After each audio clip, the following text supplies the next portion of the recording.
Guys वो कहते हैं ना कि किसी चीज़ को पाने का अगर जुनून सवार है या जोश है, आदमी के अंदर कोई जुनून है तो वो उस चीज़ को पा सकता है। ऐसा ही कारनामा करके दिखाया है एलोन मस्क ने। ये आज जेफ बेजोस को पीछे छोड़कर आज दुनिया के सबसे नंबर 1 आदमी बन चुके हैं। इनका मानना है कि हमें जीवन में सदैव हारे हुए व्यक्ति से सलाह लेनी चाहिए, क्योंकि वो व्यक्ति ही अच्छी सलाह दे सकता है कि आखिर वो असफल हुआ है तो क्यों हुआ है, क्या कारण है उसके पीछे का। और जीते हुए व्यक्ति का अनुभव से हमें कुछ सीखना चाहिए, क्योंकि वही बता सकता है कि वो उसको जीत मिली है तो किस कारण से मिली है। और तीसरी बात है कि सबसे ज़्यादा ज़रूरी है कि हमें अपने आप के ऊपर सबसे ज़्यादा विश्वास करना चाहिए, क्योंकि यही विश्वास उस आदमी को कुछ भी करने के लिए मजबूर कर देता है, कुछ भी करने के लिए वो तत्पर रहता है, क्योंकि इसी विश्वास के दम पर वो आदमी कुछ भी कर सकता है। बात करते हैं कि आखिर ये दुनिया के सबसे अमीर आदमी बने तो कैसे बने, इसके पीछे का क्या कारण है। इसके पीछे का मेन कारण है कि इनकी कंपनियां हैं स्पेस एक्स और टेस्ला मोटर्स। ये टेस्ला मोटर्स, आज इस वीडियो में हम टेस्ला मोटर्स की बात करेंगे। तो इन टेस्ला मोटर्स में यानी कि टेस्ला कारों में सबसे ज़्यादा बिकने का क्या कारण है? सबसे ज़्यादा बिकने का कारण है इनके अंदर लगी हुई लिथियम आयन बैटरियाँ। ये लिथियम आयन बैटरियाँ इतनी ज़्यादा एफिशिएंट है, इतनी ज़्यादा इनकी बेस्ट परफॉर्मेंस है कि इसी वजह से ये कारें आज मार्केट में छा चुकी हैं। आज पूरी दुनिया में ये कारें मार्केट में छा चुकी हैं। डीजल पेट्रोल अन्य कारों की बात करें तो ये होती है लेड एसिड बैटरियाँ। इनके अंदर क्या होता है कि H2SO4 जो 38% इसके अंदर भरा होता है और H2O जो 62% के लगभग भरा होता है। इस प्रकार से इनके अंदर एसिड भरा होता है। और बात करते हैं बैटरी की, तो बैटरी के अंदर एक प्रकार से यूँ देखें तो कई सारे सेलों को अगर पैरेलल कॉम्बिनेशन में जमा दें तो उनसे बैटरी का निर्माण होता है। आज ये बैटरियाँ हर एक फील्ड में काम आ रही है। जैसे मोबाइल हो गया, मोबाइल में भी बैटरियाँ लगी होती है, मदरबोर्ड हो गया, लैपटॉप हो गया, आज हर एक फील्ड में इन बैटरियों का यूज हो रहा है। और अब तो इन कारों में भी इनका यूज हो रहा है। आप देख पा रहे हैं ये कार का चेसिस है, ये कार का चेसिस है। इन कारों के अंदर क्या होता है कि लगभग 7000 बैटरियां एक साथ कनेक्टेड रहती है, एक साथ जुड़ी होती है। इस प्रकार से ये कार का चेसिस बना हुआ है। और होता क्या है कि बहुत सारे सेलों को यानी कि बहुत सारी परतों को एक साथ जमा दिया जाता है, जिससे कि बैटरी का निर्माण होता है।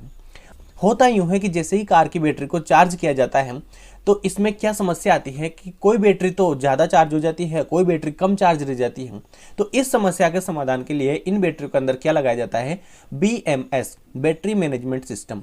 ये बैटरी मैनेजमेंट सिस्टम क्या करता है कि इन बैटरियों को जब चार्ज होती है तो एक साथ सभी बैटरियाँ चार्ज होती है, और जब गाड़ी चलती है यानी कि बैटरी डिस्चार्ज होती है तो सभी बैटरियाँ एक साथ धीरे धीरे डिस्चार्ज होती है। इस बैटरी मैनेजमेंट सिस्टम का ये रोल होता है। अब बात करते हैं इसके लुक की, तो कारों का लुक काफ़ी शानदार है। इनके अंदर जो बैटरी लगी होती है उसकी बेस्ट परफॉर्मेंस है। और इस बैटरी के अंदर क्या होता है कि लगभग 7000 बैटरी, हमने बताया आपको 7000 बैटरियों के लगभग इसके अंदर छोटी छोटी बैटरियाँ जुड़ी होती है, लगी होती है। और इन बैटरियों के अंदर यानी कि डीसी करंट स्टोर रहता है। और यही डीसी करंट क्या करता है, यहाँ पर लगा हुआ एक ट्रांसमीटर जो कि एसी में कन्वर्ट कर 3 फेज एसी में कन्वर्ट कर देता है इसको। और यही एसी करंट यहाँ पर लगी हुई मोटर को रोटेट कर देता है, यानी कि चालू कर देता है। एक बार मोटर रोटेट हो गई या चालू हो गई तो बस काम यही होता है कि बस कार चालू हो जाती है। लेकिन इन बैटरियों में एक समस्या रहती है कि ये बैटरियां गर्म हो जाती हैं। तो इस गर्मी से बचाने के लिए क्या किया जाता है, इन बैटरियों के अंदर यहाँ पर पाइप की छोटी छोटी स्ट्रिप डाल दी जाती है, पट्टियाँ डाल दी जाती है। और उन पट्टियों के अंदर क्या किया जाता है कि यहाँ पर इसके अंदर ग्लाइकोल नामक लिक्विड भर दिया जाता है। और ये ग्लाइकोल नामक लिक्विड बहुत ठंडा रहता है, जो इस बैटरियों को गर्मी से बचाता है। इन बैटरियों के अंदर जो गर्मी रहती है उसको वो बाहर निकाल देता है, यानी कि इसे गर्म होने से बचा लेता है।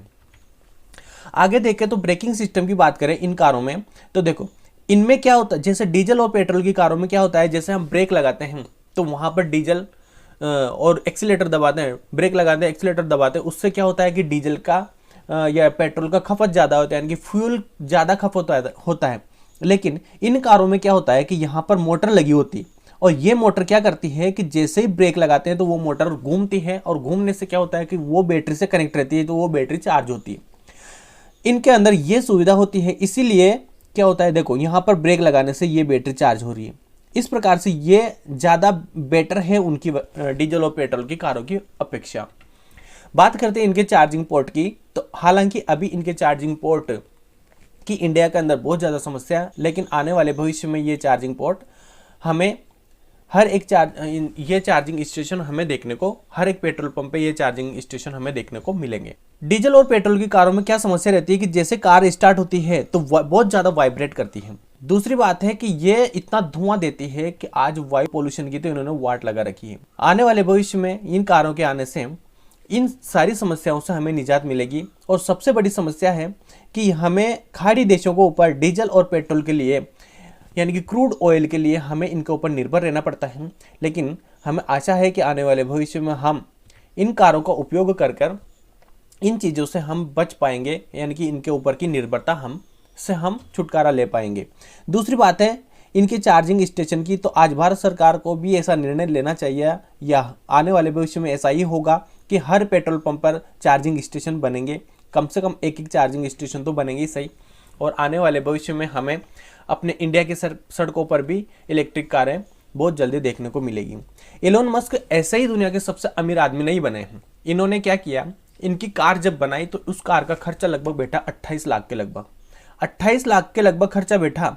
लेकिन हुआ क्या कि इन्होंने सोचा कि इंडिया में भी इतनी ही ज़्यादा हमारी कारें बिकेगी, लेकिन हुआ क्या, यहाँ पर प्रेजेंट सरकार ने भी इसके ऊपर कितना 28 लाख के लगभग टैक्स लगा दिया। अब ले देकर दूसरे चार्जेस वगैरह करके टोटल 60 लाख के लगभग एक कार का कॉस्ट बैठता है। अब इतनी महंगी कारें आम पब्लिक के लिए खरीदना इतना आसान नहीं था, इसलिए आज इंडिया में ये कारें इतनी फेमस नहीं हो पाई है, नहीं बिक पाई है। लेकिन इंडिया की भी कुछ कंपनियां हैं, जैसे टाटा मोटर्स हैं, महिंद्रा की कारें हैं, इन कंपनियों ने यहाँ पर कारें बनाना शुरू कर दिया है।